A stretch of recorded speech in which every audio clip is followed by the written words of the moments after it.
Ebola Chrono Plus avec Adiatua Yassal.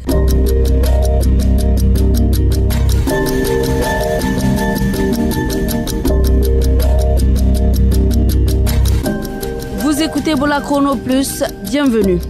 Des cas de méningite ont été enregistrés dans la préfecture de Beila. On en parle dans cette émission. À Tontourou, distribution de suppléments nutritionnels pour les enfants malnutris. Le point tout à l'heure avec un autre reporter, Korkaba. Et puis l'invité du jour, Dr Mamadou Oudiba, directeur régional de la santé de la baie, nous parlera des défis de santé dans la dite région.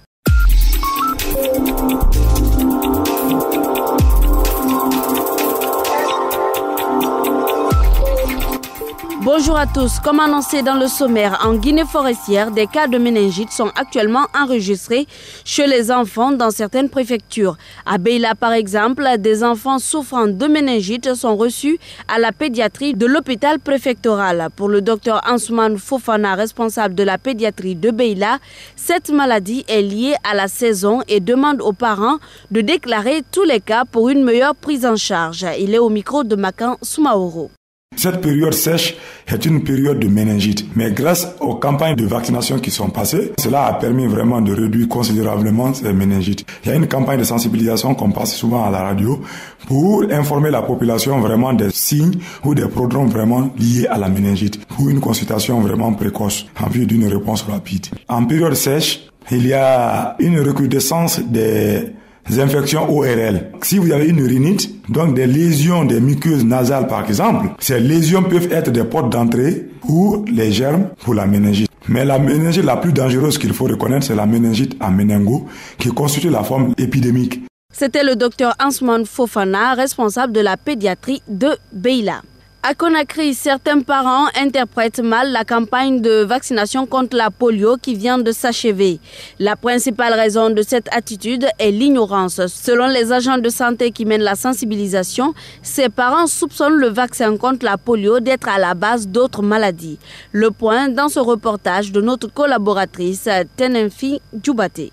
La crise d'Ebola semble avoir laissé de profondes séquelles dans l'esprit de nombreux Guinéens. La preuve, les agents de vaccination sont confrontés à de sérieux problèmes d'interprétation de la part de certains parents. Maria Mayela de Diallo est agent de vaccination. Elle témoigne sur la dernière campagne. On rencontre certaines familles qui disent que vraiment leurs enfants ne seront pas vaccinés parce qu'ils ne savent pas pourquoi. On essaie de les convaincre. D'autres, on finit par les convaincre, d'autres non. Certains disent que comme Ebola est parti, nous voulons donner aux enfants d'autres maladies et d'autres disent qu'ils connaissent pas vraiment, leurs enfants ne sont pas malades, ils ne connaissent pas pourquoi on leur donne des médicaments. Cependant, d'autres parents semblent avoir bien compris l'importance de la vaccination, exemple avec l'appel que lance cet homme. La vaccination, c'est une bonne chose. En tant que parents, les enfants à l'avenir, pour ne pas qu'ils soient atteints de la polio ou la paralysie, c'est pourquoi en tant que parents, cela me va droit au cœur. Pour garantir l'adhésion massive de la population à la vaccination, les responsables de la santé ont adopté de nouvelles dispositions. Dr Joséphine Keïta, médecin-chef du centre de santé de Bessia-Port 1. Contrairement aux autres passages, pratiquement cette fois-ci, il y a eu les battages médiatiques. Il y a eu l'intervention de l'État, il y a les masses médias, il y a eu la formation des leaders religieux, il y a eu la formation des chefs secteurs. Donc les chefs secteurs sont impliqués dans les activités, les relais communautaires, ils sont résidents, ils sont impliqués dans les activités. Donc il n'y a pas eu de résistance cette fois-ci. La campagne de vaccination contre la polio qui a pris fin le 31 janvier dernier visait plus de 2 500 000 enfants. Pour sa réussite, 3 000 agents vaccinateurs ont été déployés sur le terrain. Tenefine Djoubate, Ebola Chrono Plus, Conakry. À Dubrika, le poste de santé de Tercey ne dispose que d'un seul infirmier. Depuis sa création en 2007, les responsables de Tercey peinent à avoir un personnel qualifié. Ce manque de médecins inquiète le chef de cette structure qui y passe tout son temps. Joseph Mahomou est le chef de poste de santé de Tercey. Il est infirmier et il travaille seul, ce qui ne facilite pas du tout son travail lorsque beaucoup de patients arrivent. Depuis que je suis là, je suis l'unique chef de poste, PEV, soins, consultation et je suis le seul. Est-ce qu'il arrive parfois qu'il y ait de l'affluence? Comment vous gérez ça puisque vous êtes monsieur? S'il y a de l'affluence, chacun vient par ordre de mérite. Tu viens, tout est numéroté. Et c'est pas tout drôle que je fais le traitement.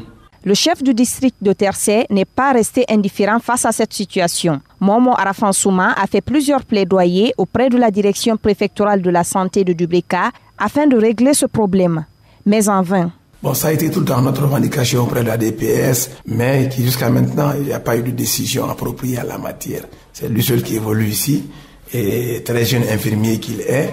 Alors, nous avons tenu qu'il y ait quand même d'autres doyens ici qui préviennent le prêter main forte, et même les femmes. Il faudrait qu'on trouve une sage-femme qui soit en mesure de prendre en charge les femmes dans leurs soins. Joint au téléphone, le directeur préfectoral de la santé de Dubrika promet de trouver une solution à ce problème dans les jours à venir. Mais en attendant cela, le docteur Joseph Mahomou a la charge de soigner plus de 4000 habitants du district de Tersey. Sidibé Kondé, Ebola Chrono Plus, Dubrika. Ebola Chrono Plus, Alexis Collier, Ebola Chrono Plus, Gekedu. Asmaou Diallo, Ebola Chrono Plus, Forekaria. Ba Mohamed, Ebola Chrono Plus, Dabola. Sidibé Kondé, Ebola Chrono Plus, Konakri. Mohamed Kouma, Ebola Chrono Plus, Seguiri. Suivez toute l'actualité dans votre bulletin d'information. 1000 jours, c'est le nom d'un projet initié depuis 2014 par le PAM en collaboration avec le ministère de la Santé dans 3 sous-préfectures de la baie. Il consiste à lutter contre la malnutrition à travers la distribution d'un supplément nutritionnel appelé Plompidose. Korkaba est allé à Tunturun, l'une des localités bénéficiaires du projet. Suivez son reportage. Je pense aujourd'hui que la malnutrition est un véritable problème de santé publique en Guinée. En tout cas, dans notre région, c'est un réel problème. Parce que chaque jour, les malades viennent, et de tous les villages, malheureusement. Un exemple, pour le mois de janvier, nous avons reçu 23 malnutris. Et à ce jour, on a 8 malades malnutris qui sont hospitalisés dans le service. Docteur Isabelle Lokeita est le chef de service de la pédiatrie de l'hôpital régional de la baie. C'est justement pour inverser cette tendance que le PAM, Programme alimentaire mondial, est présent dans les sous-préfectures de Tunturun, d'Alin et Djonfo avec son projet 1000 jours.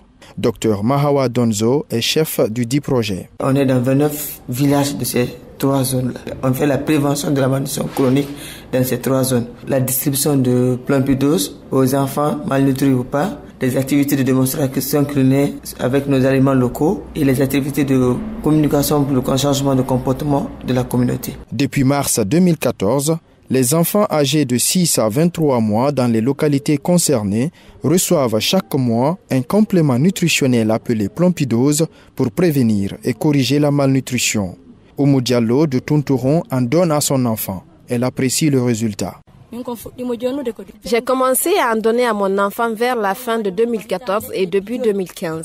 Il avait 1 an 5 mois. J'ai constaté que sa santé s'améliorait. Il faisait avant de la diarrhée et je l'envoyais souvent à l'hôpital. Mais depuis que je lui donne ça, je vais moins à l'hôpital. Ça nous a beaucoup soulagés. Le produit a amélioré la santé de nos enfants, ça a augmenté leur poids et leur alimentation est meilleure. En plus du Plompidose donné aux enfants, il y a aussi une distribution de chlore et de bidonville aux femmes enceintes et allaitantes. À cela s'ajoutent des démonstrations culinaires à base de produits locaux.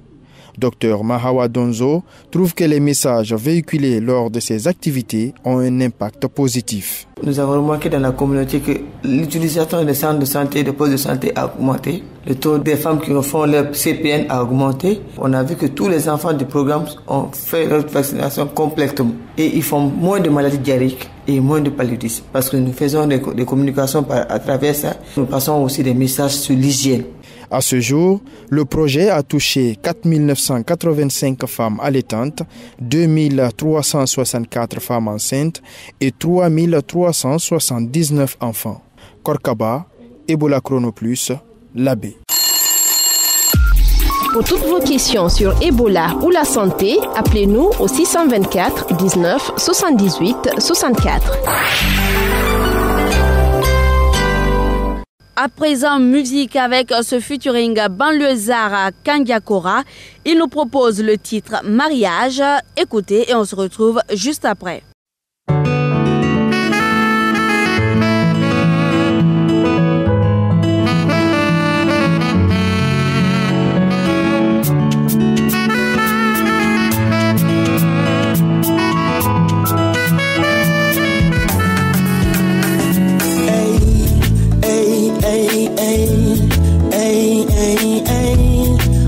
wama gete Roma. Hey, hey, hey, hey, hey, hey, hey. I'm wama gete Roma. Mariu gena nyama. Whoa, I'm wama gete Roma. Ise nyingi na nyama yo. Whoa, I'm born with a doma. You're keen na nyama. Whoa, I'm a good of you, woman. Imatu in wala si Roma. Lasi so manelida. Inwa bangi fanyi Roma.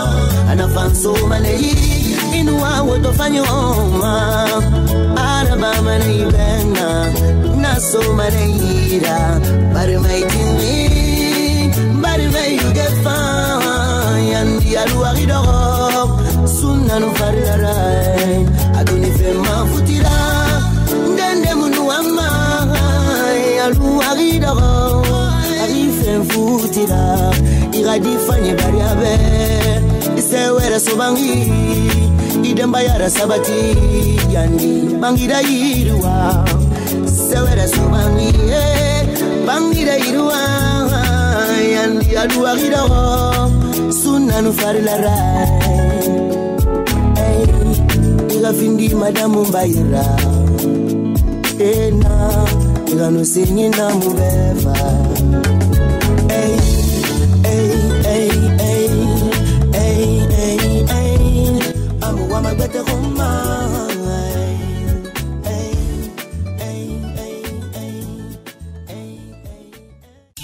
Ebola Chrono Plus, l'invité du jour. Nous parlions de malnutrition à l'Abbé. Dans cette région, les défis liés à la santé sont nombreux. Par exemple, l'enclavement de certaines localités fait qu'il est difficile d'assurer une couverture sanitaire suffisante. Korkaba a rencontré le docteur Mamadou Oudiba. Il est le directeur régional de la santé de l'Abbé et notre invité du jour. Monsieur le directeur, bonjour. Bonjour, M. Ba. Quels sont les défis de santé que vous avez dans la région de l'Abbé? Nous avons le défi de la réduction de la mortalité maternelle et infantile. Nous sommes autour de 36% de taux d'accouchement dans les structures de santé. Quand je prends par exemple le centre de santé de Felle-le-Koundoua, ça c'est dans la préfecture de Tougué, où nous avons un seul agent de santé qui travaille, qui doit normalement vacciner tous les enfants de la zone et qui doit consulter toutes ces femmes et qui doit consulter tous les malades qui vont arriver là. Vous êtes d'accord avec moi que ce n'est pas facile. On peut comprendre facilement qu'on n'arrive pas pour le moment à vacciner tous les enfants et à consulter toutes les femmes enceintes dans ces différents villages. Pourquoi on n'arrive pas à envoyer des gens dans ces différentes localités? Quel est le problème?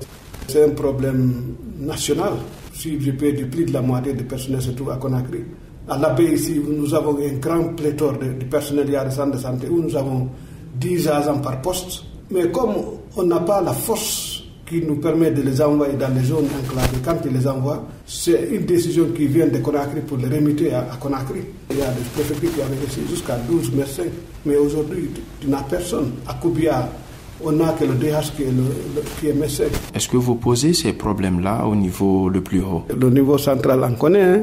Est-ce que c'est facile aujourd'hui, moi, en tant que directeur régional, de muter la femme du préfet pour l'envoyer à Gadaoun pour travailler? Certainement, c'est le même cas à Conakry. Est-ce que c'est facile de dire à la femme ou à la fille du ministre d'aller servir à l'intérieur? Et quand la fille du ministre va à l'intérieur, il trouve un moyen pour retourner à Conakry. La fille du paysan aussi va dire, bon, moi aussi je ne reste pas, de chercher à revenir à Conakry.